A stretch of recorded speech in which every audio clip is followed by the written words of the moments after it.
우리 창세기 27장 말씀 두 군데 성경 구절을 읽은 것을 본문 삼아서 하늘의 이슬과 땅의 기름진 복의 정체, 이러한 제목으로 함께 은혜를 나누겠습니다.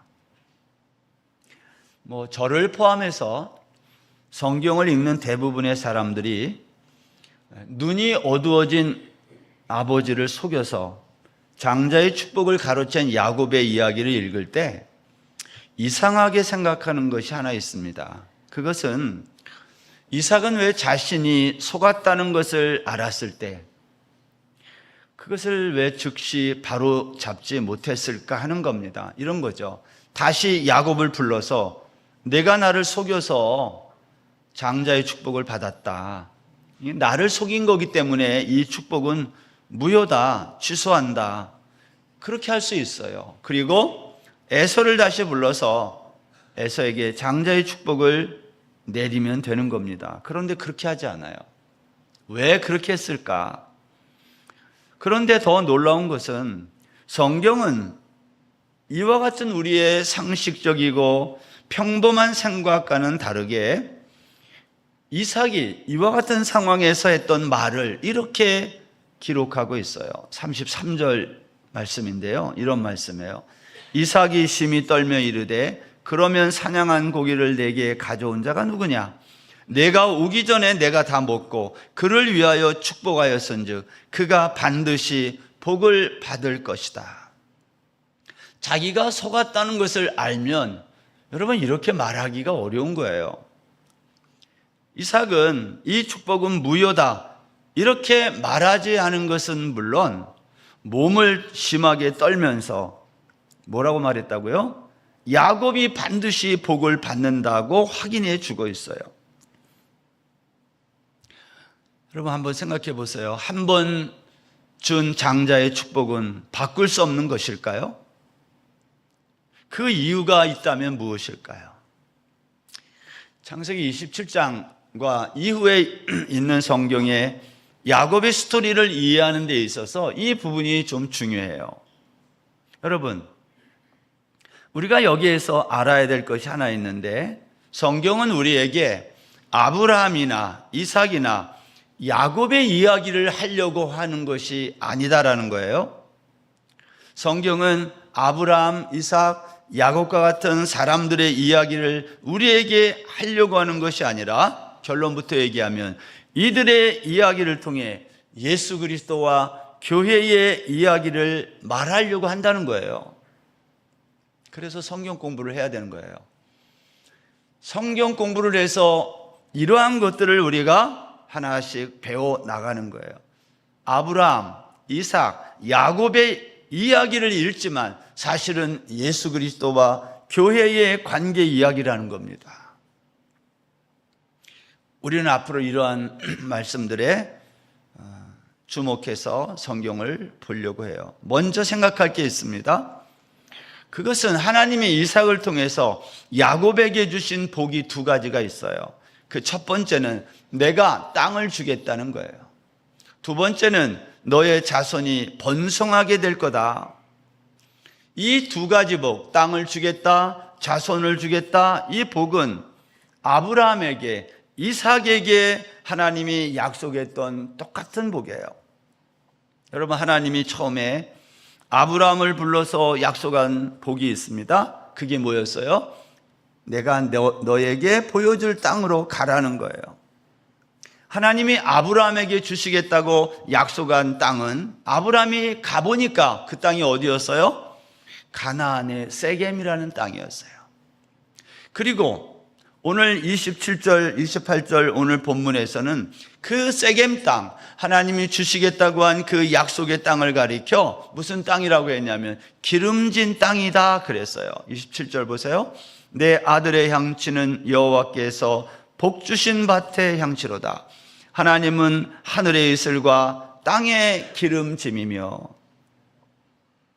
하나님이 약속한 땅을 가리켜 기름진 땅이라 그랬어요. 그런데 성경에 보면 우리가 기억하는 땅에 대한 성경의 또 다른 증언이 있습니다. 그것은 창세기 3장 17절 말씀이에요. 거기에 보면 하나님은 땅을 저주하고 저주받은 땅은 가시덤불과 엉겅퀴를 낸다고 했다는 거예요. 17절 보세요. 창세기 3장. 땅은 너로 말미암아 저주를 받고, 18절에 보면 땅이 내게 가시덤불과 엉겅퀴를 낼 것이라. 우리가 성경을 읽을 때 앞에서는 이렇게 얘기하고 뒤에서는 또 다르게 얘기하고 이런 걸 잘 봐야 되거든요. 여러분, 저주받은 땅이 복을 받아 기름진 땅이 된다는 게 하나님의 약속의 복이에요. 그렇다면 야곱에게 하나님이 지금 이삭을 통해 준 이 축복이 사실이라면 이후 야곱은요, 그의 일생 동안 무엇을 경험해야 돼요? 기름진 땅의 복을 경험해야 돼요. 그런데 우리가 알고 있는 야곱의 인생은요, 이 기름진 땅의 복을 받지 못해요. 창세기 47장에 가면 애굽의 바로가 야곱에게 내 나이가 얼마냐 물을 때에 야곱이 대답한 말이 있습니다. 이 창세기 47장은 야곱이 말년에 먹을 게 없어서 먹을 거 얻어먹으러 애굽 바로에게 간 거예요. 그때 그 애굽의 바로 왕이 물어보는 거예요. 너 나이 몇 살이냐? 이런 말이죠. 몇 살인데 얻어먹고 다니냐 지금? 이런 말이에요. 그때에 야곱이 한 말이 이렇습니다. 창세기 47장 9절. 내 나그네의 세월이 130년이니이다. 내 나이가 얼마 못 되니 우리 조상의 나그네 길의 연조에 미치지 못하나 험악한 세월을 보내었나이다. 무슨 말이에요? 내가 아버지로부터 장자의 축복, 내가 속여가지고 이 장자의 축복을 가로챘음에도 불구하고 나는 지금까지 그 복을 누리지 못하고 받지 못하고 130년을 살았습니다. 그런 말이에요. 야곱이 아버지로부터 장자의 복을 받았지만 그의 지나온 130년의 세월은 그러한 복을 경험하지 못한 험악한 세월이었다는 야곱의 고백이에요. 여러분, 야곱의 마음에는 늘 마음속에 한이 맺힌 게 하나 있을 거예요. 그건 뭐냐면 아버지가 나에게 준 이 장자의 복이 언제나 나에게 터질까? 언제 나에게 이 아버지의 축복이 나에게 임할까? 그거예요. 그런데 야곱은 일생 동안 그날을 기다렸지만 성경은 그날이 오지 않았다는 겁니다. 그러면 이렇게 물어봐야 돼요. 야곱이 받은 이 장자의 복, 기름진 땅의 축복은 공수표인가? 여러분, 야곱이 아버지로부터 받은 이 축복은 공수표예요? 그렇지 않습니다. 그러면 이 복은 언제 야곱에게 이루어질까요? 성경을 좀 건너뛰어서 요한계시록 21장 1절에 보면 이런 말씀이 있어요. 또 내가 새 하늘과 새 땅을 보니 처음 하늘과 처음 땅이 없어졌고 바다도 다시 있지 않더라. 이것은 사도 요한이 밤모섬에서 유배됐을 때 그가 환상 중에 보았던 새 하늘과 새 땅인데 하늘에서부터 내려오는 새 하늘과 새 땅이에요. 여러분, 사도 요한이 보았던 이 새 하늘과 새 땅은 이 세상의 땅이 아니라 하늘에서 내려오는 거룩한 성 새 예루살렘으로, 성경은 이렇게 말했어요. 마치 신부가 남편을 위하여 단장한 것 같더라. 하나님이 약속한 땅, 기름진 땅은 야곱의 일생 동안 그에게 나타나지 않았지만 그 하나님의 약속은 언제 이루어지는가? 사도 요한이 본 환상 가운데 하늘에서 내려오는 하늘의 땅이었다는 거예요. 다른 말로 하면 야곱이 받은 이 축복은 이 세상에서 받을 수 있는 복이 아니라 하늘의 복이었다라는 거예요. 하나님은 그 하늘나라의 축복을 설명하기 위해서 이 땅의 기름진 땅을 약속했다라는 말이에요. 여러분, 오늘 본문의 이것이 바로 야곱이 하나님이 약속한 땅, 기름진 땅을 선물로 받고도 그 땅에서 쫓겨나 나그네로 130년이라고 하는 일생을 험악한 세월로 보냈다고 말한 이유다라는 거예요. 하나님은 기름진 땅을 약속했어요. 이것은 하늘의 땅을 약속한 겁니다. 그런데 야곱은 그 땅을 하늘의 땅으로 알지 못하고 이 세상의 땅으로 알고 지냈던 거예요. 그 결과가 뭐예요? 험악한 세월을 보냈대요. 여러분, 오늘날도 마찬가지예요. 오늘도 우리가 예수 믿으면서 하나님 우리에게 약속한 그 복이 이 땅의 복이라고 생각하면 우리의 인생은 매일매일이 험악한 세월이에요.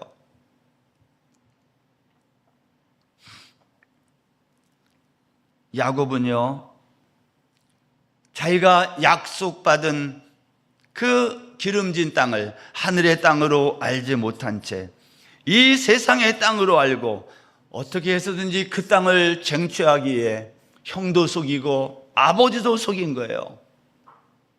그러다가 결국은 자기도 삼촌에게 속임을 당하지 않습니까? 그게 험악한 인생이에요. 여러분, 야곱만 그런 험악한 세월을 보낸 것이 아니라는 겁니다. 그의 조상들도 마찬가지예요. 아브라함, 이삭도 똑같았어요. 여러분, 야곱과 그의 조상들만 그런 험악한 인생을 산 것이 아니라 오늘 이 자리에 있는 저와 여러분들도 마찬가지예요. 우리도 똑같이 그러한 험악한 세월을 지금 보내고 있는 거예요. 야곱은 눈이 어두운 아버지를 속이면서까지 기름진 땅의 복을 약속으로 받았지만 그 복을 누리지 못한 거예요. 그 이유가 뭘까요? 우리는 앞으로 야곱의 이야기를 통해 그것을 살펴보게 될 것입니다. 왜 나는 복 받았다고 성경이 이렇게 말하는데 왜 실제로 우리는 그 복을 누리지 못할까? 그 이유가 뭐냐는 거예요. 하나님이 이삭을 통해 야곱에게 약속한 첫 번째 복은 땅을 주겠다는 약속이었고, 두 번째는요, 열국을 통치하게 하는 복이었어요. 오늘 본문 29절에 보면 이런 말씀이 있어요. 만민이 너를 섬기고 열국이 내게 굴복하리니 내가 형제들의 주가 되고 내 어머니의 아들들이 내게 굴복하며 너를 저주하는 자는 저주를 받고 너를 축복하는 자는 복을 받기를 원하노라. 하나님은 야곱을 통해서 열국을 통치하도록 하기 위해 먼저 야곱을 힘 있는 나라로 번성케 해야 했습니다. 하나님은 야곱을 통해 힘 있는 나라로 만들기 위해 먼저 땅을 약속하시고 이제는 그 땅을 채울 후손의 번성을 약속한 거예요. 그런데 여기에 사용된 이 후손이라는 단어가, 내가 너에게 후손의 번성을 주겠다고 한 이 후손이라는 단어가 성경에 어디에 제일 처음에 나오냐면 창세기 3장 15절에 나와요. 이렇게, 내가 너로 여자와 원수가 되게 하고 내 후손도 여자의 후손과 원수가 되게 하리니 여자의 후손은 내 머리를 상하게 할 것이요 너는 그의 발꿈치를 상하게 할 것이니라. 우리는 이 구절을 최초의 복음이라 그래서 원시복음이라고 말합니다. 그런데 여기에서 여자의 후손이라는 이 단어, 후손이라는 이 단어를 갈라디아서에서 바울 사도는 예수 그리스도를 가르치는 용어라고 바울이 명확하게 설명해요. 이 후손은 예수 그리스도다라는 거예요. 왜냐? 이 후손이라는 단어가 단수로 쓰였기 때문이에요. 여러분, 후손은 한 명이 아니라 여러 명이어야 될 거예요. 근데 성경은 이 후손을 단수로 썼어요. 제라라는 단어인데요, 이것은 예수 그리스도 한 분을 가르치는 용어예요. 그렇지만 유일하신 예수 그리스도 한 분을 통해 이 땅의 수많은 교회와 후손이 이렇게 태어나게 된 거예요. 이것을 설명하고 있는 성경이 한 군데 또 있는데요, 로마서 4장 16절을 보세요. 그러므로 상속자가 되는 그것이 은혜에 속하기 위하여 믿음으로 되나니 이는 그 약속을 그 모든 후손에게 굳게 하려 하심이라. 율법에 속한 자에게 뿐만 아니라 아브라함의 믿음에 속한 자에게도 그러하니 아브라함은 모든 사람의 조상이라. 여러분, 이런 성경 구절 구절을 읽으면 이게 무슨 말일까 그렇게 생각이 되죠. 여기 가만히 보세요. 상속자를 설명하는데 은혜, 믿음, 약속, 모든 후손, 이러한 단어들로 설명한다는 거예요. 무슨 말이에요? 이 땅에 예수 그리스도 한 분이 오심으로 그 예수 그리스도 한 분이 믿음의 후손인데 그 후손을 통해서 모든 사람이 복을 받는다는 거예요. 저와 여러분은 어떻게 후손이 됩니까? 유일한 후손으로 이 땅에 오신 예수 그리스도와 연합하여 우리도 그 후손이 된다는 뜻이에요. 바울의 증언에 따르면 이삭에게 주신 이 후손의 복은 이 땅에 있는 모든 교회를 말하는 거예요.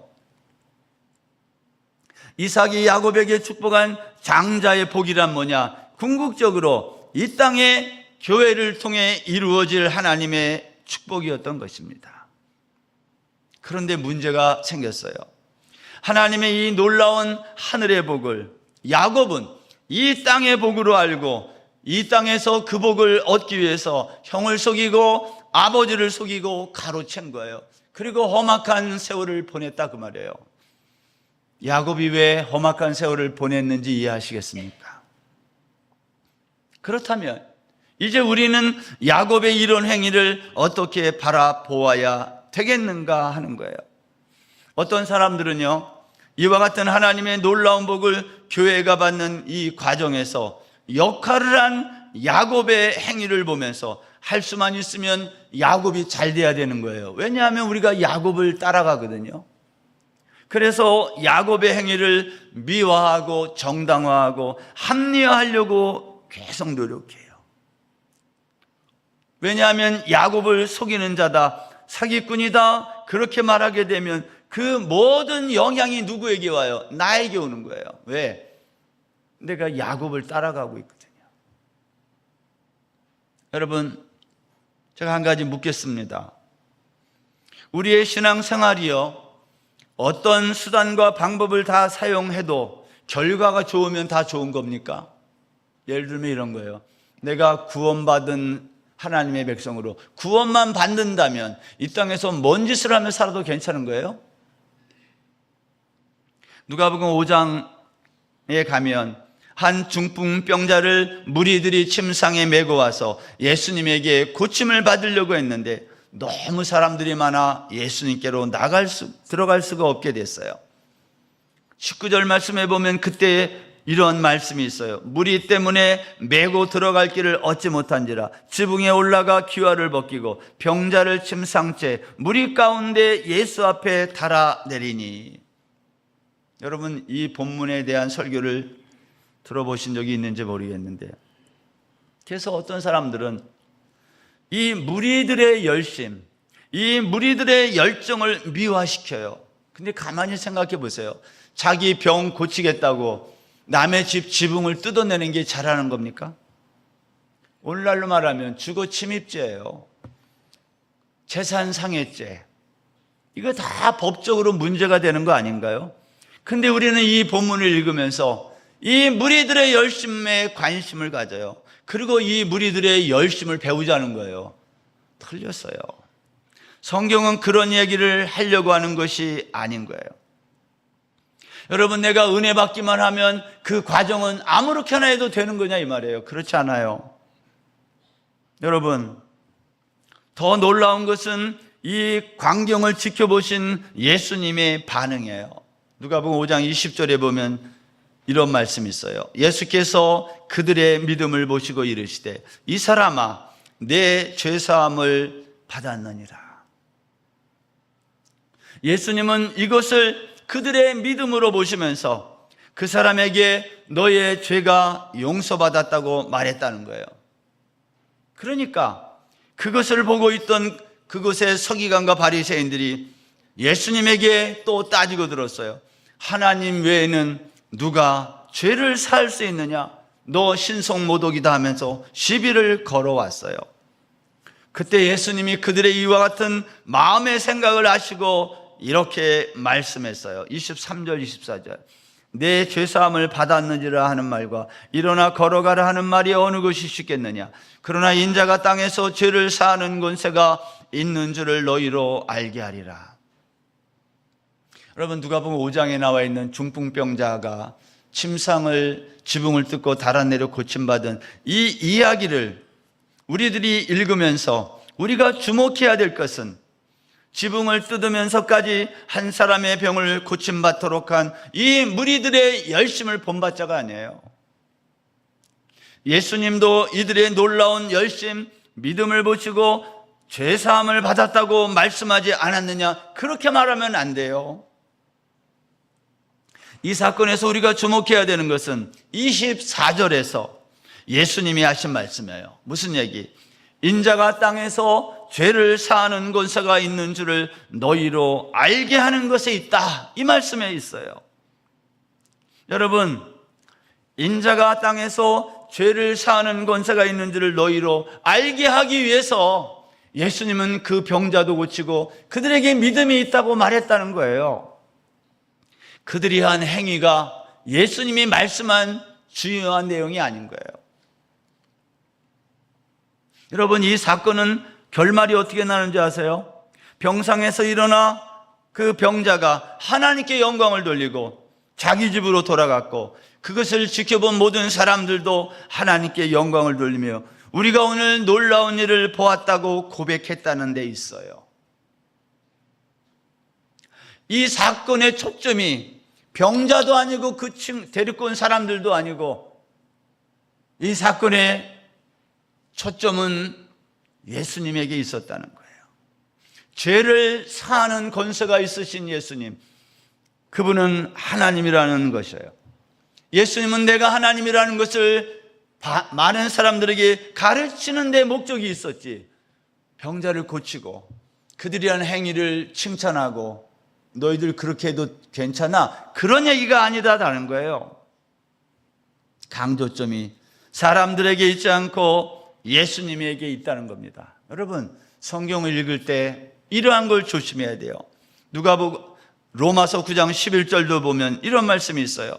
그 자식들이 아직 나지도 아니하고 무슨 선이나 악을 행하지 아니한 때에 택하심을 따라되는 하나님의 뜻이 행위로 말미암지 않고 오직 부르시는 이로 말미암아 서게 하려 하사.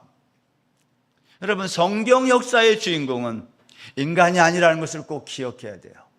성경 역사의 주인공은 사람이 아니라 하나님, 예수 그리스도입니다. 다만 우리 인간은요, 하나님의 구원 역사를 설명하기 위해 하나님이 우리를 수단으로, 도구로 사용하면서 동시에 그 구원의 혜택을 입게 된 자들이에요. 그래서 이런 얘기 들으면 기분이 안 좋아요. 아, 나는 수단이고 도구구나. 그러면 기분 안 좋죠. 우리는 다 주인공이 돼야 되는데 성경이 우리에게 너희들이 주인공이 아니라 너희들은 수단이고 도구라고 하니까 사람들이 복음을 들으면 기분 나쁜 거예요. 그 기분 나쁘다는 말이 뭐예요? 죄인이란 뜻이에요. 저는 지난 주간 추수감사절 마치고 치앙마이에 CCT 선교사 리트릿에 며칠 다녀왔어요. 이번에 거기 다녀오면서 하나님이 하시는 일이 얼마나 놀라운지 새삼스럽게 느끼는 시간을 가졌어요. 현재 CCT 우리 총회에 선교사가 총 103유닛이 있습니다. 도표 한번 보여주실래요? 103유닛인데요. 그 중에서 59유닛이 한국 선교사고 나머지는 다 다른 나라 사람들이에요. 그러니까 우리 CCT의 선교사 103명 중에 한국 선교사가 59명이고 나머지는 다른 나라예요. 여러분, 왜 이러한 결과가 나타났을까요? 한국이 무슨 특별한 나라입니까? 하나님은 왜 우리같이 연약한 민족을 이렇게 선교를 위해 들어 쓰실까 하는 생각을 갖지 않을 수 없어요. 세계 어느 민족 중에서 우리 한국처럼 보잘것없는 나라가 없습니다. 우리는 아니라고 그래도 우리는 사실은 인구가 많아요, 뭐 가진 게 많아요, 뭐가 많아요. 사람들끼리 우리 민족을 가리켜서 뭐 헬조선이다, 뭐 옛날에 우리가 학교 다닐 때는 엽전이다, 이러한 우리를 낮춰 부르는 말을 많이 썼다고요. 실제로 우리는 별 볼 일 없는 민족이에요. 그런데 우리 민족이 어떻게 지금 21세기에 이러한 세계에서 이러한 역할들을 하게 됐느냐는 거예요. 사실 저는 지난 2020년에 시작된 코로나 팬데믹 기간을 지나면서 많은 것들을 제가 느끼고 겪게 됐어요.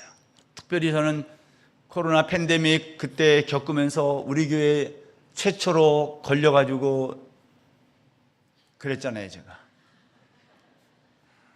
그러니까 제가 우리 교회 일본으로 코로나 걸려가지고 지금 생각하면 아찔한데, 저는 그때 뭘 깨닫고 배웠냐면 나의 연약함과 한계를 많이 생각했어요.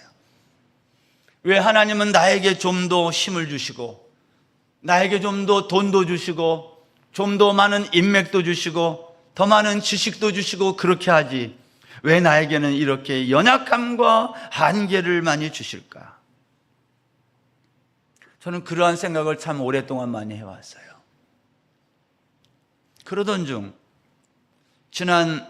최근에 월초 새벽 기도의 시간에 디모데 전서를 묵상하다가 바울이 젊은 과부에 대하여 권면하는 내용을 읽으면서 불현듯 스쳐 지나간 생각이 있었어요. 그래서 기도하다 말고 나와서 메모했어요. 그건 이런 것이었어요. 만일 나에게 돈과 시간과 건강이 주어진다면 나는 무엇을 하게 될까? 그 질문이 떠올랐어요. 그리고 고민할 것 없이 그 질문에 대한 답변도 떠올랐어요. 나에게 하나님이 돈과 시간과 건강을 동시에 주신다면 나는 죄를 지을 거다. 맞습니까? 틀립니까? 여러분이 저를 지켜보면 저에게 돈이 있고 시간이 있고 건강이 있으면 제가 뭐 할 것 같아요? 선교할 것 같아요? 천만의 말씀이에요. 죄 짓습니다. 그래서 저는 이 생각을 잊지 않기 위해서 저의 SNS에다가 흔적을 남겼어요. 제가 SNS를 자주 하지는 않지만 가끔 이러한 걸 제가 잊지 않기 위해 남겨놔요. 여러분, 많은 사람들은 돈과 시간과 건강을 다 원해요. 이 세 가지만 있으면 행복할 것 같거든요. 그런데 여러분, 정작 이 세 가지를 동시에 갖게 되면 사람들은 하나같이 다 죄를 짓는다는 거예요.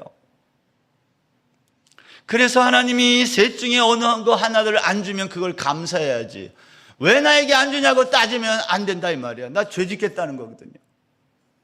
여러분, 돈과 시간과 건강을 다 주신 하나님을 여러분 감사해 보셨어요? 감사해야 돼요. 몇 주 전에 파키스탄에서 보내온 선교 편지를 한 장 읽었어요. 제가 그것을 읽다가 이거는 우리 성도들에게 한번 읽어주면 좋겠다 생각해서 제가 조금만 바꿔서 그대로 읽어드리겠어요. 라오르는 파키스탄의 지명 이름이에요. 라호르에서는 지난 주부터 10월 17일 토요일까지 펀잡주 주요 도시 모든 학교에 휴교령이 발표되어 학생들이 온라인으로 공부하고 있다. 라호르 도시 전체가 스모그로 덮여 굴뚝이 된 상태다. 호흡기 환자가 급증하고 병원에 입원 환자 수가 증가하고 있다. 이곳 라호르의 파키스탄 크리스찬들은 극심한 차별 대우, 핍박, 고난, 그리고 억울하게 죽임을 당하는 순교와 테러 가운데서도 이 모든 것들을 견디며 인내하며 이제까지 살아왔고, 그리고 앞으로도 그렇게 살아갈 것이다. 아내와 나는 이들의 삶과 절망과 인내를 가까이에서 보고 배우고 있다. 이 나라에서 승진이나 세속적 성공을 하기에 거의 절망적인 이들에게 그동안 성공 사다리 신학으로 이들을 격려하고 훈련시켰지만 이것이 이들에게 오히려 더 큰 좌절과 절망감을 안겨주었다는 것을 알고 많이 회개하고 있다. 어느 누가 돈을 벌고 싶지 않겠어요. 어느 누가 성공하고 싶지 않겠어요. 그러나 현지 크리스천들은 어릴 적부터 차별 대우 받으며 자란다. 공부할 기회를 거의 얻지 못하고 산다. 문맹률이 높고 공부한다 해도 돈 벌어 먹고 살 기본적인 희망을 갖기가 쉽지 않다. 그래서 성공 사다리 울려는 이들에게 더 절망감만 더해준다. 겨우 몇 사람만 그 사다리를 어렵게 올라가고 대부분은 그 사다리를 쳐다보지도 못하고 절망하며 살아간다. 그래서 오히려 이들의 눈높이로 내려가 이들의 마음속에 있는 얘기를 들어주고 함께 웃고 우는 일이 더 중요함을 배우고 있다. 선교 편지의 일부분인데요, 저는 이 편지를 읽고 한참 생각했어요. 만약 내가 이 파키스탄에서 태어난 크리스찬이라면 나는 어떻게 살고 있을까? 여러분, 우리에게 있어서 복이란 무엇일까요? 야곱은 아버지로부터 이 복을 받아내기 위해 그는 수단과 방법을 다 동원했어요. 어머니 리브가는 이런 아들을 적극적으로 도왔어요. 여러분, 이게 잘한 건가요? 우리는 야곱이 잘 돼야 되니까 리브가의 행위 아니면 이 야곱의 이러한 행위를 미화시키는 데 여념이 없어요. 그러나 그것은 성경을 오해하는 거예요. 그리고 이삭과 에서는 이런 간교한 리브가와 야곱의 교회에 넘어간 바보 같은 사람으로 등장해요. 여러분, 성경은 이런 말도 안 되는 이야기를 우리에게 이렇게 전하면서 철저하게 야곱 편에서 이야기를 전개해요. 다음 시간에 또 이 얘기를 우리가 보겠지만, 오늘 본문 38절부터 40절 다 같이 한번 읽어보겠습니다. 시작. 에서가 아버지에게 이르되 내 아버지여, 아버지가 빌복이 이 하나뿐이리까 내 아버지여 내게 축복하소서, 내게도 그리하소서 하고 소리를 높여오니 그 아버지 이삭이 그에게 대답하여 이르되 내 주소는 땅의 기름짐에서 멀고 내리는 하늘 이슬에서 멀 것이며 너는 칼을 믿고 생활하겠고 내 아우를 섬길 것이며 내가 매임을 벗을 때에는 그 멍에를 내 목에서 떨쳐버리리라 하였더라. 야곱에게 이삭이 축복한 말과 정반대의 축복이 아니라 저주 같은 말을 오늘 이삭은 아버지로부터 듣는 거예요. 이삭은 야곱이 자신을 속이고 에서가 받을 장자의 복을 빼앗았다는 것을 알고 있어요. 이때 에서가 소리를 높여 울면서 아버지 나에게도 축복해 주세요. 아버지가 빌복이 하나밖에 없습니까? 또 있지 않습니까? 할 때에 이삭이 에서에게 한 말이에요. 에서야, 너는 기름진 땅과 하늘의 이슬에서 멀리 살 거다. 이 말은 너는 복과는 상관없는 삶을 산다는 거예요. 야곱에게 한 말과 정반대의 말을 에서에게 한 거예요. 너는 칼을 믿겠고, 이런 말이에요. 칼을 믿는다는 말은 너는 내가 베푸는 은혜와 상관없는 삶을 산다는 거예요. 너의 힘으로 산다는 말이에요. 그래서 에서가 잘 살아요, 나중에.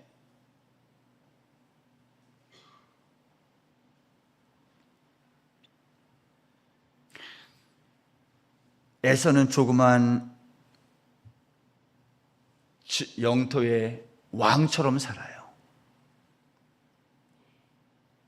너는 칼을 믿고 생활하겠고. 여러분,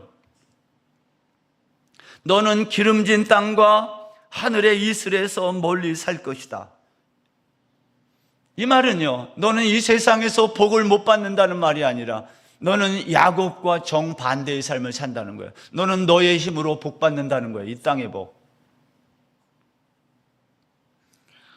그러나 은혜는 입지 못해. 은혜는 뭐예요? 선물로 받는 것은 없다는 거예요. 그러니까 너는 너를 열심히 믿고 살아야 돼. 그러니까 너는 건강해야 되고, 너는 똑똑해야 되고, 너는 누구보다도 열심히 살아야 돼. 그게 에서의 삶이에요. 야곱은 정반대의 복을 받았는데도 야곱은 에서처럼 살려고 했어요. 하나님의 축복이 뭔지를 몰라서. 여러분, 왜 이삭은 에서에게 이렇게 말해야 했을까요? 그리고 에서는 왜 이렇게 살아야 했을까요? 우리가 성경을 읽을 때 이삭과 리브가 에서와 야곱에게 주목하면 우리는 성경을 내 마음대로 해석하고 읽게 돼요. 그래서 나는 야곱처럼 살아야지, 나는 누구처럼 살아야지 그러는 거예요. 여러분, 성경에 있는 인물처럼 살면 다 죽는 거예요. 우리의 신앙의 모델은 예수 그리스도 한 분 외에는 없어요. 왜냐하면 성경이 우리에게 말하고 싶은 것은 사람이 아니라 예수님이기 때문이에요. 아브라함도 이삭도 야곱이 아니라 예수 그리스도 그 한 분을 우리에게 설명하기 위해 성경은 이와 같은 아브라함과 이삭과 야곱과 같은 인물들을 이 역사 무대에 보낸 거예요. 뭐를 설명하기 위해? 하늘의 구원을 설명하기 위해.